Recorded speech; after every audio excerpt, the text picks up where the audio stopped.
O te whaatalo whātu lau whaafonga anga i le nei tai au, si mai lau whaafonga o talafo la Radio Samoa. O se whaiunga o le vai a Sofia Fia mo tangata kiwi o lo ono nofai au se tālia le tāla wasau. O le ama wasa o si tiseni au norma le tau whaia mua mua o le nofo mau.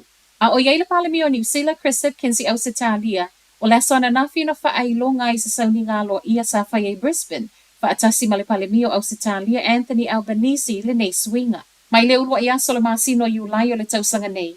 O le ama whaiona whaatalo sanga sa o tangata kiwi o lo umia visa wa tā ua. O le special category visa mo avanua si te seni. Ma I reporte tu sa male afa miliona tangata kiwi o lo i au se tālia o le aanga vaai. E ia inga e te tauna whaamalia ina e au whele te tauna au si o le whātau sanga. Talo na e nofo i au se tālia whaapea I maisi. Ma e le ai se whaatapula o tupe maua e tau whaamalia ina. Po o le tū tau le soifua malolo ina foi. O le anga vaai foi whanau o tangata kiwi o lo soifua ana I totono au se tālia e avea ma siti seni, mai le taimi e whanana wai. Suia mai ai mai le whaatali se I atoa le se fulu tau sanga. Ua toe whaafo isi ai maa ia tatau o tangata kiwi na iai mua a o le ave e sea I le lua afe malitasi, ma e le ngata I siti seni, ai o le anga vaai foi I benefiti. Fai mai le pale mi o New Zealand, o se fianga tele lea ma ua tili ma whanawhanai, le mafutanga New Zealand ma au se tālia. I le mata upu lava nei, a o fia I la tangata kiwi o loi au se tālia I le tāla wasau. O loi ai foi male popo le ngai le ono a ngai o le toa tele o tangata whai ngā luenga o loi New Zealand I au se tālia. Fai mai le polesina le Auckland Chamber of Commerce Simon Riches, o se matua I benefiti tele lea mo tangata kiwi o loi au se tālia. Peitai. Ua le whai ngofia I nei pisinisi New Zealand na tau mawhai e tau fiofi tangata kiwi I nei. O loo whaalua ina fo e se tasi o tangata so e whaapitoa tau pisinisi e pei o na toe moli mawai, Cameron Bakery tala le staff. O le amatua ia awhia I whaai unga le toa tele le ngata I ngā luenga. Ai mai se filifilinga po o whele atunu eno no fuai. I le taimi o loo tau ngata ai soi fuanga. E loo whai ngofia I pisinisi le fiu e su e tangata ngā lulue.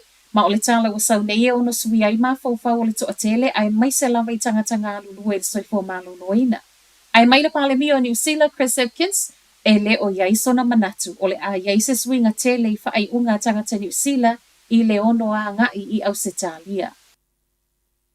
Ua whesilingia le wavala lata o mafutanga le komesina ia Meng Fun, ma le whaipule o le Labour Kerry Allen I taimi o le palota o le lua afe lua se fulu. O Meng Fun o iol komesina o le Race Relations, ma ua toe maua nei e tele lana foa I tupe na tu inatu, e lango ai tā penanga le whaipule, a o loma le palota tele whaato a umatu.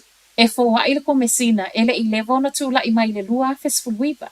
Ma o le lua afe lua tasi le ana whaato a whaainoa I le whaipule foa I au fia I male afe lima se lau tā lama ia Fun, ma lona whale tua ia Ying Fun. O Kerry Allen o le ua ministane o whaamasinonga, ma o ia fo ia whaiele whaai unga I loa I le toe tō fia o Fun, I le tūlanga tō fio lo ia tau avena nei. Mai le pale mia Chris Hipkins, e iai lavalona popole ngai tangata nei ngā lulua I le malo. To e foa I pāti po o whainga whaapolokiki, ma ele I tele sana whaamtalanga o na o loo wa ai pia iai. Mai ta itai o tua ngai, e le o whetaui. A o taula iai la ia Fun, wa whesiling iai nei fo ima Kerry Allen, pe whaamata na whaailoa uma so o tangai o no whesiling iai ia, I le taimi na tōwhia I le tofinga minister o whale pui. O se tala whaanoa noa wasau nei, wa maliu le whaia o ngā kala este te 25 tausanga. O Isaac Vings 25 tausanga I whaia o ngai vasenga tolu ma le whaila o ngā Elmwood normal le kala estete. Ma o lena mawalona tino maliu I le afiafio le asfareile I le haba I Wellingtone. O lele I whaia o ngai whaapea sa alu le kone seti a le tasiva fitu lima, sa whaia I le pō le aso lulu I Wellingtone. Ma o le aso tofi na ripoti ai o lo sui. O le hawale nei Wellingtone pea ma le toa se fulu tangata ua mauma waisoi fuata lumai le lua afe ma le ono. Ma ua toi lango nai wala au, ua mo o mia le whaia o se suinga vave le City Council o Wellingtone, o no le toa tele o tangata mali liu ma fua mai, I le pa u I le sami. I manatua nisi ua mo o mia le whaia o se pae pui ai tangata lau tele. Ai mai le Council o Wellingtone, ua mo moli wha mai senga I le ainga wha anoa noa le whaia o ngā maletala, o lo o wha au au so e suenga matala noa ngā le Council, e tu sama manatu wha alia wa wha au atu. O se tala wha anoa noa I whaia o ngā e mai se whana wā o ngā o lo o ngā lulua meleli I whaia o ngā a o toea e aia o ngā I le vai aso nei mo le kuata lua. Matala muli, whaamaonia le maua o le tangata Amerika Samoa i le misela. Reporti il whaiunga le yaso ta ua mai wa tāpunia daycares i le mai a whaamaonia o le teinei titi walu tausanga i le misela. E whaapeo le asa lua fitu o mati le ana wa aiai ma lafo isia ki California, ma o lewa maua mai e positive. Wa tāpunia i daycare a wale pui pui o pepe mai le vairusi, ona o lea e le o anga wa a pepe i lalo le ono masina i le tui o le misela, mami ma le rupela. O le teinei titi wa maua le misela ya o ngal kanana fo elementary tāfuna. Ma i reporti a leitio New Zealand, o le o tāpunia foi.